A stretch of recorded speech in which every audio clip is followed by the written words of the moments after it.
Hello students. पिछले video में हमने देखा था अधिगम का पावलोव सिद्धांत या क्लासिकल कंडीशनिंग या उसको हम प्राचीन अनुबंधन या शास्त्रीय अनुबंधन कहते हैं, जो एक अनुबंधन का प्राचीन सिद्धांत है या सीखने का प्राचीन सिद्धांत है, जिसमें हमने देखा था कि पावलोव ने कुत्ते को एक ऐसी अनुक्रिया करना सिखाया जो कि सामान्यतः उस उद्दीपक के साथ नहीं होती है। जैसे घंटी को देखने पर लार का टपकाना एक सामान्य क्रिया नहीं है।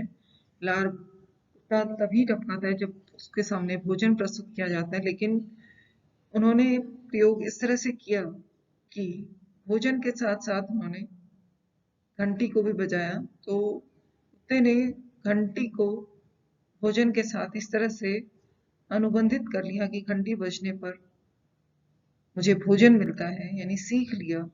तो उसके आधार पर उसने घंटी बजने के साथ ही अपने लार का श्रवण शुरू कर दिया, यानी कि एक साहचर्य के द्वारा सीखने की प्रक्रिया को सीखा।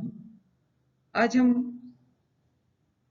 प्राचीन अनुबंधन या क्लासिकल कंडीशनिंग से संबंधित अन्य शब्दावलियों तथा ऐसे कारक जो कि क्लासिकल कंडीशनिंग को प्रभावित करते हैं, उनके बारे में बात करेंगे। सबसे पहली चीज आती है पहचान, कि जो प्राणी है वो कोई भी उद्दीपक को पहचानता है। जो कंडीशन स्टिमुलस है, यानी कि घंटी है, उसको, और जो अनकंडीशन स्टिमुलस है यानी जो भोजन है, उन दोनों को प्रस्तुत बार बार जब हम करते हैं और कुत्ते को अभ्यास कराया जाता है, तो उसके आधार पर दोनों में एक संबंध बन जाता है, जिसको कि प्रयोज्य आसानी से पहचान लेता है कि घंटी बजी, उसके बाद मुझे भोजन मिला। तो ये प्रतिक्रिया, जो अनुबंधन की जो प्रतिक्रिया है, बहुत ज्यादा शक्तिशाली हो जाती है। वो पहचान लेता है कि घंटी बजने पर मुझे भोजन मिलेगा। तो यह क्रिया जो है वो पहचान, या उसको हम अर्जन भी कह सकते हैं, एक्विजिशन कह सकते हैं। दूसरा आता है जो कालिक संबंध होता है, जो टेम्पोरल अरेंजमेंट है, कि भोजन घंटी बजने के कितनी देर बाद भोजन दिया जाएगा, उसका जो है कंडीशनिंग के ऊपर क्या प्रभाव पड़ेगा। अलग अलग तरीके से जो है अनकंडीशन स्टिमुलस और कंडीशन स्टिमुलस दोनों को प्रस्तुत किया गया। कभी अवधि बढ़ाई गई, कभी कम की गई, कभी उनका क्रम बदल दिया गया। तो अलग अलग तरीकों से देखा, तो उन्होंने पाया कि हर बार जो है अनुबंधन जो प्रतिक्रिया है वो या तो बढ़ जाती है या कम हो जाती है, यानी शक्तिशाली हो जाती है या कम हो जाती है। जैसे जैसे अंतराल बढ़ता है, सीखने की प्रक्रिया कमजोर हो जाती है, और अगर साथ साथ उपस्थित किया जाता है दोनों में, उन दोनों के बीच में उत्तेजन का समय जो है कम रहता है, तो अनुबंधन शक्तिशाली हो जाता है। तो इसमें हमारे सबसे पहला आता है विलंबित अनुबंधन, जिसको कि हम डिलेड कंडीशनिंग कहते हैं।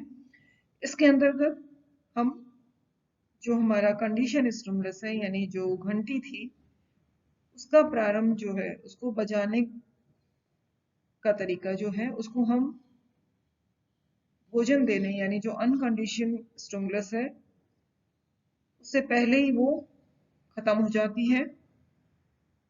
देने से पहले ही घंटी बजाई, घंटी खत्म हो गई, उसके बाद हम प्राकृतिक उत्तेजक या भोजन या अनकंडीशन स्टिमुलस को हम प्रस्तुत करते हैं। उतने ही समय बाद, जितनी देर बाद जो है कंडीशन स्टिमुलस के अनकंडीशन स्टिमुलस दिया जाता है प्रयोज्य, उतनी देर बाद ही प्रतिक्रिया अपनी देता है। इसको हम डिलेड कंडीशनिंग कहते हैं। दूसरी आती है समकालिक अनुबंधन, इसको हम साइमल्टेनियस कंडीशनिंग कहते हैं। इसमें हमें जो अनकंडीशनल स्टिमुलस है और जो कंडीशन स्टिमुलस है, यानी घंटी और भोजन, दोनों को हम प्रयोज्य के सामने साथ साथ प्रस्तुत करते हैं और साथ साथ ही समाप्त करते हैं। घंटी बजती जा रही है, हम उसके सामने भोजन प्रस्तुत करें, भोजन प्रस्तुत करते ही घंटी भी समाप्त हो जाती है, यानी कि दोनों बराबर एक साथ हम देते हैं। इसको साइमल्टेनियस कंडीशनिंग कहा जाता है। अगली आती है चिन्ह अनुबंधन। चिन्ह अनुबंधन, जिसको कि हम ट्रेस कंडीशनिंग कहते हैं। यहाँ पे जो कंडीशन स्टिमुलस है उसका प्रारंभ और अंत जो है, यानी कि जो घंटी बजने का प्रारंभ और अंत दोनों जो है प्राकृतिक उद्दीपक यानी कि भोजन को प्रस्तुत करने से कुछ सेकंड पहले ही समाप्त हो जाता है। और जो ही अनकंडीशन जो स्टिमुलस है कि समाप्त होते ही उसमें एक आवेग बना रहता है, संवेदी आवेग बना रहता है, जिससे जो अगला उद्दीपक उसको दिया गया यानी कि भोजन जब दिया गया तो उसके साथ वो जुड़ जाता है, उसके चिन्ह उसको यानी कि एक तरह से उसके चिन्ह बन जाते हैं और उन चिन्हों के आधार पर वो अनुबंधन कर लेता है। उसको हम ट्रेस कंडीशनिंग कहते हैं। उसके बाद आता है पश्चगामी अनुबंधन। पश्चगामी अनुबंधन यानी कि ये उसको हम बैकवर्ड कंडीशनिंग कहते हैं। इस प्रक्रिया में ये अन्य सभी से उसके अपोजिट है, जिसमें कि हम जो अनकंडीशन स्टिमुलस है यानी कि जो भोजन है उसकी शुरुआत कंडीशन स्टिमुलस से पहले कर देते हैं, यानी पहले हम उसको भोजन दे देते हैं और उसके बाद घंटी बजाते हैं।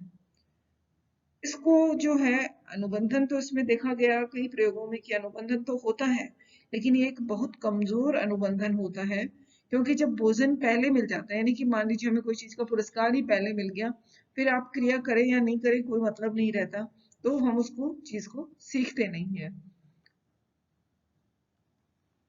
उसके बाद में हमारे अदर फिनोमिनाज आते हैं इस कंडीशनिंग से रिलेटेड, जो कि हम अनुबंधन की प्रक्रिया के दौरान बहुत सारी और भी क्रियाएं होती हैं। सबसे पहला आता है सामान्यीकरण। सामान्यीकरण में हमने पावलोव जो थे उन्होंने अपना जब प्रयोग किया तो उन्होंने देखा कि जब वो कुत्ता जो है एक बार किसी उत्तेजक के साथ यानी कि घंटी के साथ जब उसने भोजन को जोड़ लिया है, तो उसके बाद अगर उससे मिलता जुलता उसको उद्दीपक प्रस्तुत किया जाता है, यानी उस घंटी जैसी कोई दूसरी घंटी बजाई जाती है, तो भी वो उसके प्रति लार टपकाना शुरू कर देता है, यानी कि वो कि घंटी वो भी घंटी थी ये भी घंटी है, तो दोनों के बजने पर ही मुझे भोजन मिल रहा है, तो वो उसका सामान्यीकरण कर लेता है। इसको उस दूसरे उद्दीपक के प्रति भी वो उसी तरह की अनुक्रिया करता है जो उस पहले वाले कंडीशन स्टिमुलस के प्रति कर रहा था। तो इस प्रक्रिया को सामान्यीकरण कहते हैं, यानी कि जो ध्वनि की घंटी है उसके साथ जो संबंध स्थापित हो गया, वो दूसरी तरह की कोई और घंटी उसके जैसी घंटी अगर बजाई तो दोनों, और उसके बाद उसको जब भोजन दिया गया तो दोनों तरह में जो लार का श्रावण किया गया उसकी मात्रा लगभग बराबर थी, तो इससे कंडीशन जो रेस्पॉन्स है उसकी मात्रा में बढ़ोतरी होती है। अगला फिनोमेना होता है एक्सटिंक्शन, यानी विलोप होना, यानी उस चीज का विलोपन हो जाना उस क्रिया का। इसमें ऐसा होता है कि जब एक बार प्राणी या व्यक्ति अनुबंधन कर लेता है, उसके बाद अगर जैसे एक बार घंटी बजाई उसको प्रयास किया गया और फिर भोजन दिया गया, तो उसने घंटी और भोजन को जोड़ करके साचर्य करके लार जो अपनी अनुक्रिया देना करना सीख लिया था। उस समय बाद अगर हम ये करें कि घंटी तो बजा दें यानी कंडीशन स्टिमुलस तो दे दें, लेकिन अनकंडीशन स्टिमुलस यानी भोजन नहीं दें, रोज हम घंटी बजाते रहें और उसको भोजन नहीं दें, तो धीरे धीरे वो जो सीखी गई प्रतिक्रिया थी वो कम होने लग जाती है और धीरे धीरे वो लार का श्राव बिल्कुल नहीं करता, उसका विलोप होने लग जाता है। जैसे हम घर में वही बच्चे को पहले सिखाते हैं, रोज पिताजी घर पे आ रहे हैं और कि भाई शाम को आते हैं ऑफिस से हुए, तो उन्होंने उसके लिए रोज कि आज ये काम करोगे, आज चॉकलेट मिली आपको, तो उसने कहा कि भाई चॉकलेट मिल रही है, रोज चॉकलेट लाके दे रहे, तो बच्चा खुशी खुशी सारे काम कर देता है। पिताजी आए, पानी पिला दिया, चाय पिला दी, खाना, सब काम पिताजी के कर दिए। धीरे धीरे पिताजी ने देखा कि अब तो ये सीख गया, अब क्या जरूरत है इसको चॉकलेट देने की, तो उन्होंने उसको चॉकलेट देना बंद कर दिया। धीरे धीरे बच्चे ने भी क्या किया, एक दिन सोचा ऐसा पिताजी हो सकता है भूल गए होंगे, दूसरे दिन भी सोचा कि हो सकता है कोई काम हो गया हो, धीरे धीरे उसको लगा पिताजी तो कुछ लाके ही नहीं दे रहे, मैं क्यों काम करूं, यानी कि वो जो उसने सीखा था वो धीरे धीरे उसका कम होता चला गया, उस क्रिया का विलोप होना शुरू हो गया। यानी कि जो संबंध बनता है वो धीरे धीरे टूट जाता है। फिर वो ये समझने लगता है कि घंटी का संबंध भोजन से, कुत्ता ये समझने लग जाता है कि नहीं है घंटी का संबंध भोजन के। तो ये जो है किस लिए होता है? क्योंकि जो रीइंफोर्समेंट उसको मिल रहा था, जो उसको रिवॉर्ड मिल रहा था, वो बाद में मिलना बंद हो जाता है। अगली प्रक्रिया आती है स्वतः पुनः प्राप्ति, यानी स्पॉन्टेनियस रिकवरी। जैसे इसी विलोप की प्रक्रिया में को आगे बढ़ाते हुए, जैसे हमने अनुबंधन करना उसको सिखा दिया, सीख लिया उसने, उसके बाद कुछ क्रियाएं जो है 2-4 बार ऐसा किया कि हमने भोजन, घंटी तो बजा दी लेकिन उसको भोजन नहीं दिया, और कुछ समय बाद अचानक से हमने वापस उसके सामने जो ही घंटी बजी हमने भोजन को देना शुरू कर दिया उसे, तो वापस जो है वो कंडीशन रेस्पॉन्स करने लग जाता है, वापस लार टपकाना शुरू कर देता है, क्योंकि वो वापस सीख जाता है कि हाँ, पूरी तरह से वो भूला नहीं है, उसको वापस याद आ गई। तो इसको हम स्वतः पुनर्प्राप्ति कहते हैं कि घंटी देने पर प्राणी वापस लार टपकाना शुरू कर देता है, क्योंकि हम कभी दे रहे हैं कभी नहीं। एक बार जब हो गया अनुबंधन, फिर पूरी तरह विलोप नहीं हुआ और वापस हमने उसको अनकंडीशन स्टिमुलस देना शुरू किया, तो वापस उससे कंडीशन रेस्पॉन्स होना प्रारंभ हो जाता है। उसके बाद अगला आता है विभेदन यानी डिस्क्रिमिनेशन।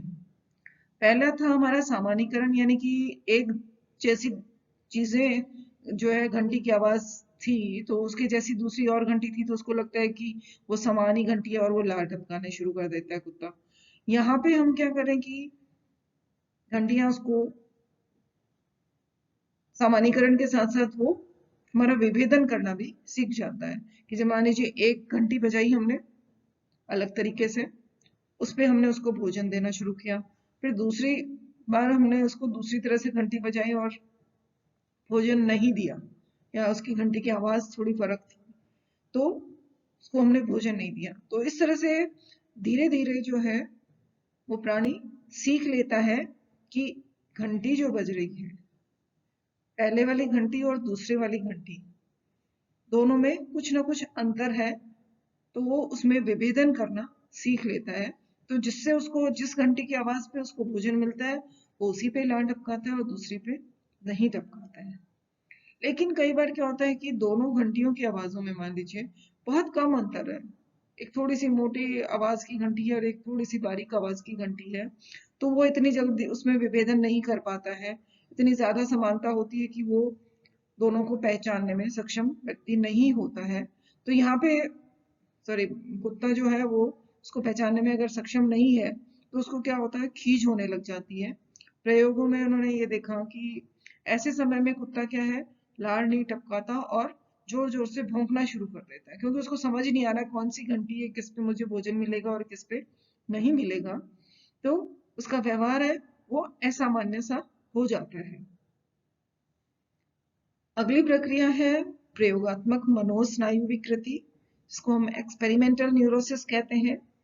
जैसा विभेदन में अभी हमने बोला कि विभेदन में तो अंतर करना, पहचानना, वो पहचानने लगता है, लेकिन जब नहीं पहचान पाता है, उसका विभेदन की अगर उसमें क्षमता नहीं रहती है, वो अपना मानसिक संतुलन खो देता है, उसका व्यवहार असामान्य होने लग जाता है, तो बहुत ज्यादा भौंकने लग जाता है या बहुत ज्यादा लार का श्रवण करने लग जाता है। इसको मनोवैज्ञानिकों ने एक्सपेरिमेंटल न्यूरोसिस की, क्योंकि हम प्रयोग के दौरान ये सब चीजें देख रहे थे, तो उसको उन्होंने प्रयोगात्मक मनोस्नायु विकृति की संज्ञा दी। उसके बाद आता है आभासी कंडीशनिंग, यानी कि सूडो कंडीशनिंग। सूडो कंडीशनिंग में ये देखा जाता है कि जब प्रयोगात्मक स्थिति में लाने के बाद कुछ समय बाद में कुत्ता जो है अपने जो पूर्व अनुभव उसने जो सीखा था कि भी मेरे को घंटी बज रही है, भोजन मिल रहा है, उसको वो उस अनुभव के कारण अपने आप ही लार टपकाना शुरू कर देता है। उसको लगता है कि मुझे घंटी की आवाज सुनाई दे रही है और भोजन मिलेगा। तो ये उसकी आभासी अनुबंधन की स्थिति है। उसके बाद अगला आता है उच्च कोटि अनुबंधन यानी हायर ऑर्डर कंडीशनिंग। पावलोव ने अपने प्रयोग में जब ये किया कि कुत्ता जो था उसके मुंह में खाना दे दिया और उसको अनुबंधन कराना सिखाया। कुछ प्रयासों के बाद उन्होंने खाना दिखाकर लार का मापन किया, तो उन्होंने देखा कि मात्र दिखाने से ही भोजन को वो लार टपकाना शुरू कर देता है। तो इस अनुबंधन को उन्होंने हायर ऑर्डर या सेकेंड ऑर्डर कंडीशनिंग या हायर कंडीशनिंग की संज्ञा दी। तो ये थे हमारे क्लासिकल कंडीशनिंग की प्रक्रिया और उससे संबंधित कुछ तथ्य। अब अगले वीडियो में हम पढ़ेंगे नैमित्तिक अनुबंधन या जिसको कि हम क्रिया प्रसूत अनुबंधन कहते हैं। धन्यवाद।